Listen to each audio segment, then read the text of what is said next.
Hai semuanya, Assalamualaikum. Apa kabar? Semoga semua dalam keadaan sehat. Hari ini aku, Ratri Oktaviani, mau bikin cemilan yang bahannya tuh super duper simple, tapi rasanya enak banget. Mau tahu gimana prosesnya? Yuk simak videonya sampai selesai. Oke, langsung aja kita mulai teman-teman. Pertama, siapkan wajan anti lengket, lalu masukkan 80 gram tepung terigu beserta seasoningnya. Di sini ada bawang putih bubuk, garam, kaldu bubuk, dan juga lada bubuk.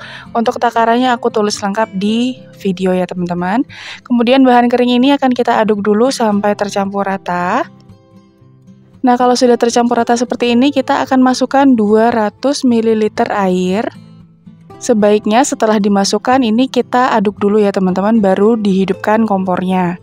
Tapi kalau yang di video ini aku langsung hidupkan kompornya, jadi aku aduk cepat supaya nanti tepung terigunya ini larut dan tidak bergumpal.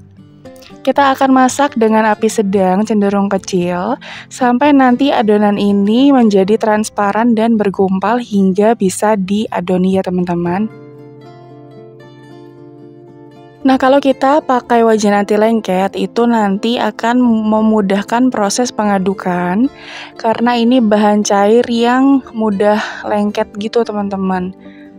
Kalau nggak pakai wajan anti lengket, takutnya nanti dia nempel-nempel dan susah diaduknya.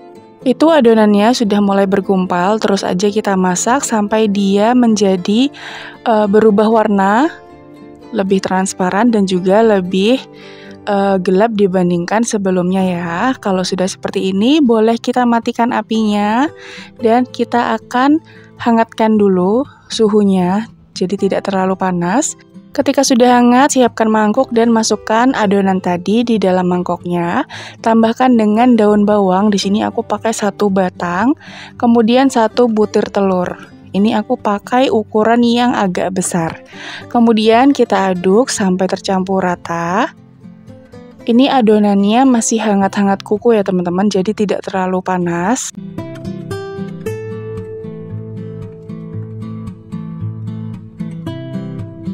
Nah, kurang lebihnya seperti ini, sudah agak tercampur rata. Selanjutnya kita masukkan bahan terakhir, yaitu ada 180 gram tepung tapioka.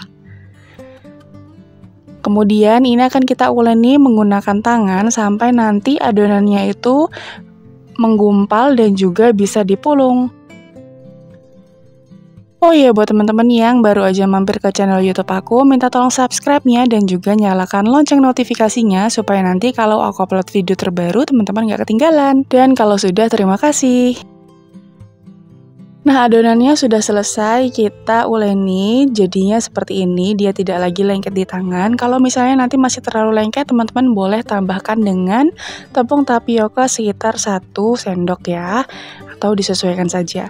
Nah, ini adonannya akan kita bulat-bulatkan, kemudian agak dilonjongkan seperti ini. Jadi membentuk seperti sempol tapi agak kecil size-nya ya teman-teman. Atau nanti untuk bentuknya sesuai dengan selera teman-teman. Nah, kalau sudah selesai dibentuk semua, siapkan wajan dengan air yang banyak. Kemudian masukkan beberapa sendok minyak sayur supaya nanti tidak lengket ya teman-teman. Masukkan sempol yang tadi sudah kita bentuk, langsung aja kita akan rebus sempol ini sampai dia mengapung. Kalau sudah mengapung, tandanya sempol ini sudah matang.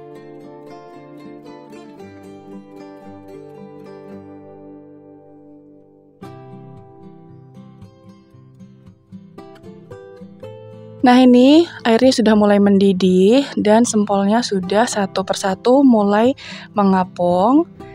Kalau sudah mengapung sempurna seperti ini, artinya dia sudah matang, bisa kita angkat lalu kita tiriskan.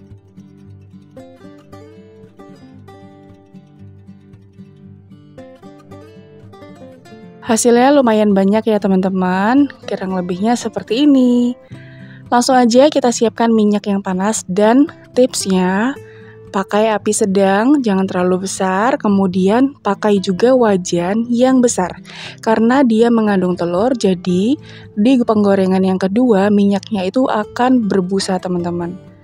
Jadi di sini aku masukkan sempolnya tadi ke minyak secukupnya.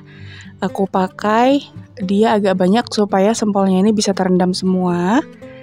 Nah, seperti yang aku bilang tadi, wajanku kekecilan, jadi di sini aku pindahkan ke wajan lainnya. Goreng sampai dia golden brown seperti ini. Kalau sudah cantik warnanya, sudah dirasa matang, bisa kita angkat lalu kita tiriskan.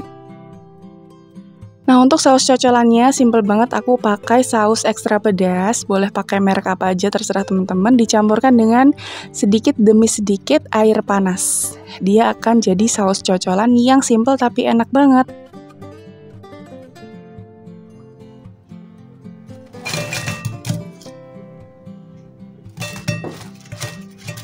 Dan udah deh, jadi ini dia hasilnya teman-teman, sempol telur yang simple banget cara bikinnya dan ini rasanya enak banget.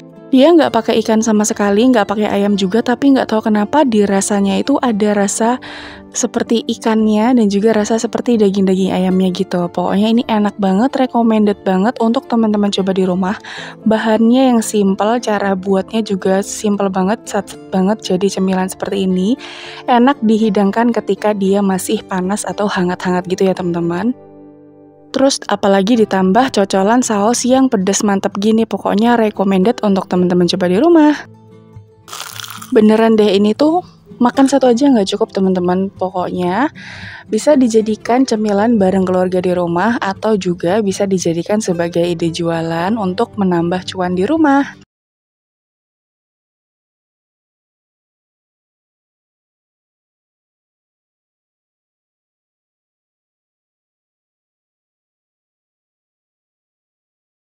Oke teman-teman, langsung aja kita mulai. Di sini aku sudah siapkan daun bawang. Ini kalau nggak salah banyaknya itu sekitar 7 batang. Kemudian ini kita iris tipis-tipis seperti ini dan ini bisa kita sisihkan dulu ya. Lanjut, di sini aku sudah siapkan 2 batang sosis. Ini opsional, boleh diganti dengan kornet atau bakso atau yang lainnya, atau bahkan boleh diganti dengan ayam suwir ya teman-teman. Lanjut aja, kita siapkan mangkuk dan pecahkan 3 butir telur. Aku pakai yang ukurannya sedang. Untuk jumlah telur itu benar-benar fleksibel, terserah teman-teman mau pakai 1, 2, 3, 4, terserah aja. Dan untuk seasoningnya ada lada bubuk, kaldu bubuk, kemudian ada garam. Untuk takarannya kembali lagi disesuaikan dengan selera dan telur yang teman-teman pakai. Supaya rasanya lebih enak, di sini aku menambahkan bubuk kari. Bubuk karinya aku pakai yang mereknya ini. Lanjut aja, kita kocok telurnya ini sampai semua bumbunya juga tercampur rata ya teman-teman. Kalau sudah, langsung aja masukin daun bawang yang tadi sudah kita iris tipis-tipis dan sosis yang sudah kita iris tipis-tipis juga seperti ini. Kita langsung aduk lagi sampai semuanya tercampur rata. Gampang banget kan prosesnya?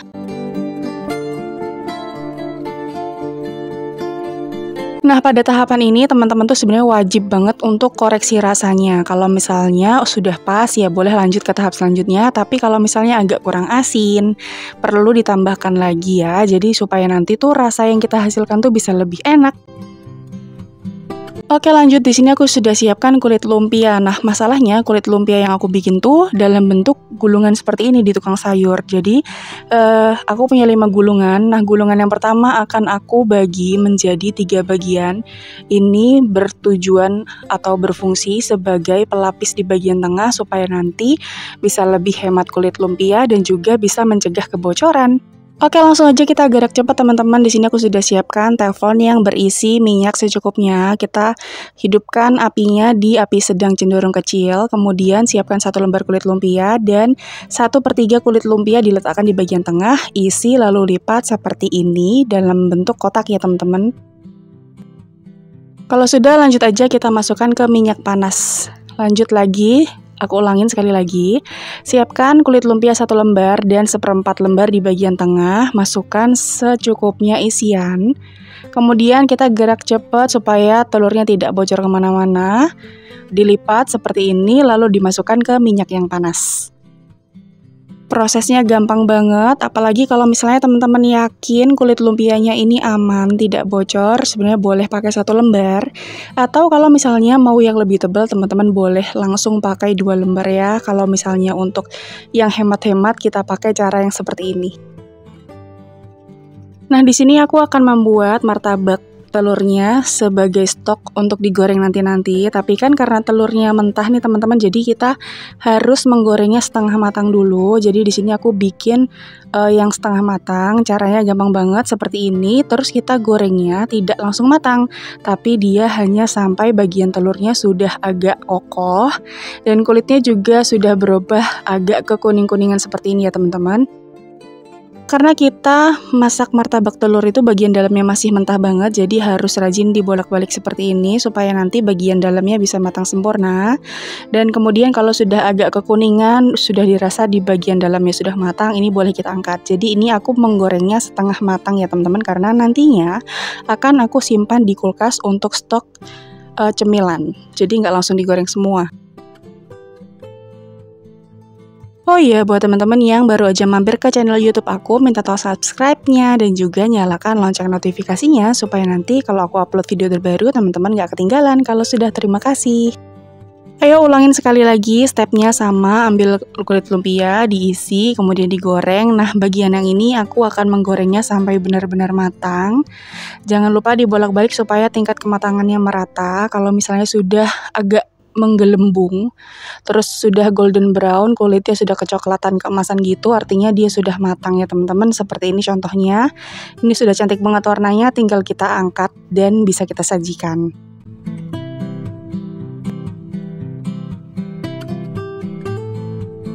Oh iya, di sini aku juga mencontohkan ini adalah martabak yang sudah aku simpan dan untuk digoreng kedua kalinya. Jadi anggap saja ini stok frozen food ya teman-teman.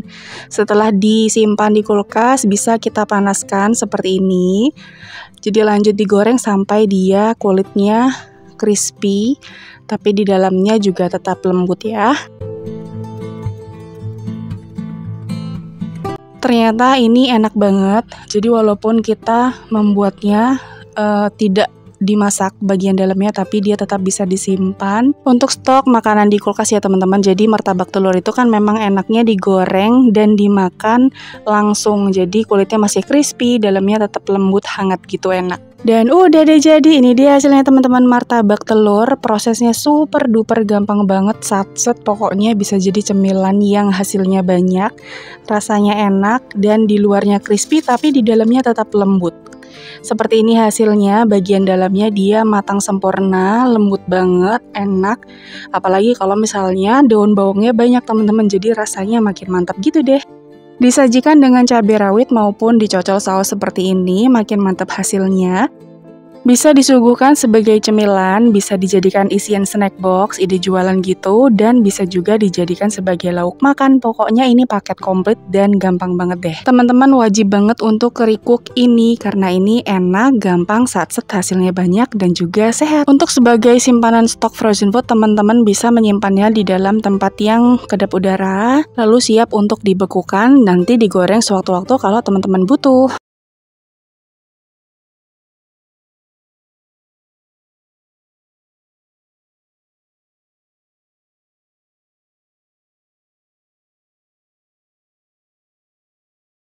Oke, langsung aja kita mulai teman-teman. Di sini aku sudah siapkan ulekan atau cobek ya teman-teman. Lalu masukkan 2 siung bawang putih, kita akan haluskan.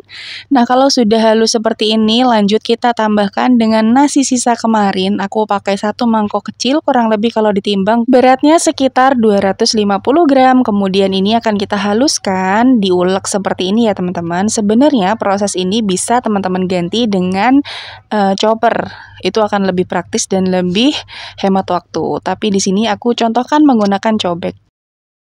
Nah, setelah dipastikan nasinya sudah benar-benar halus seperti ini, kemudian kita tambahkan dengan tepung tapioka sebanyak 8 sendok makan atau setara dengan sekitar 80 gram. Tambahkan juga dengan 1 batang daun bawang yang sudah diiris tipis. Nah, untuk seasoningnya ada garam, kaldu bubuk, dan juga lada bubuk.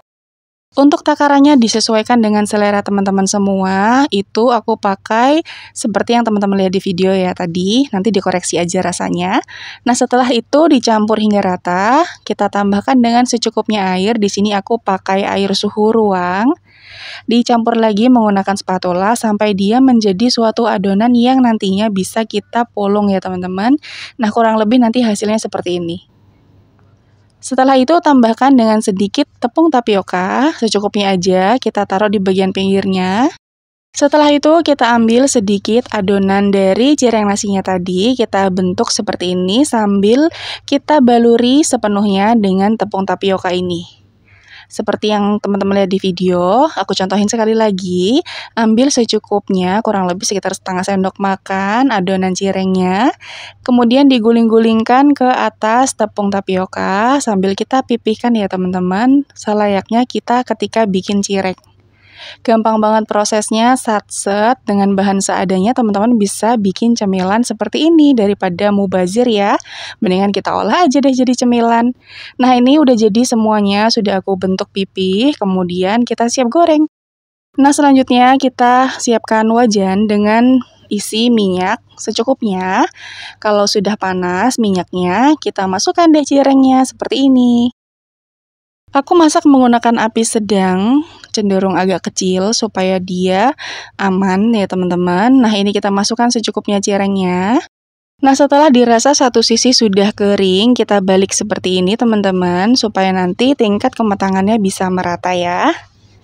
Oke selanjutnya, kalau sudah crispy bagian luarnya, langsung aja kita angkat teman-teman, jadi tidak perlu menunggu sampai warnanya berubah menjadi kecoklatan ya, karena ini warnanya dia tetap putih bersih seperti ini. Oke lanjutkan hal yang sama sampai semuanya selesai.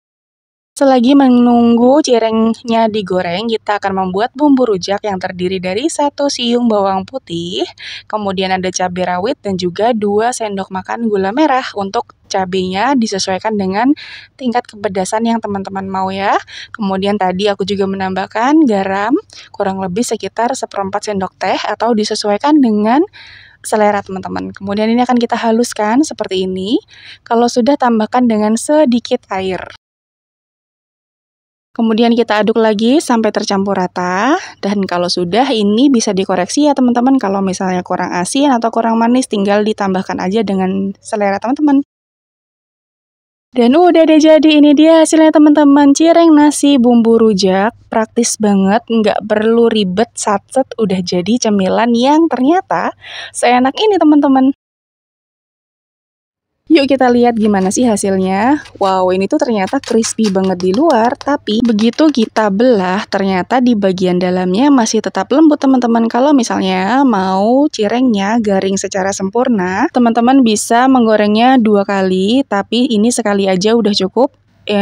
Dapat tekstur yang seperti ini, jadi di luarnya crispy, di dalamnya tetap lembut. Kemudian makannya tinggal dicocol aja pakai sambal rujak yang tadi kita bikin. Masya Allah ini tuh enak banget. Sesederhana ini cara bikinnya, tapi rasanya bisa enak juga teman-teman. Daripada nasinya dibuang, mendingan diolah menjadi cemilan yang tentunya bisa disajikan bersama keluarga semua. Mungkin sebagian dari teman-teman bertanya-tanya, kira-kira ketika gorengnya meletus nggak ya? Dan jawabannya enggak ya teman-teman, ini tuh aman banget ketika tadi aku goreng ya. Oke teman-teman, sekian dulu video kali ini. Terima kasih ya udah nonton videoku sampai akhir. Selamat mencoba, semoga berhasil. Sampai jumpa di video selanjutnya. Wassalamualaikum, bye.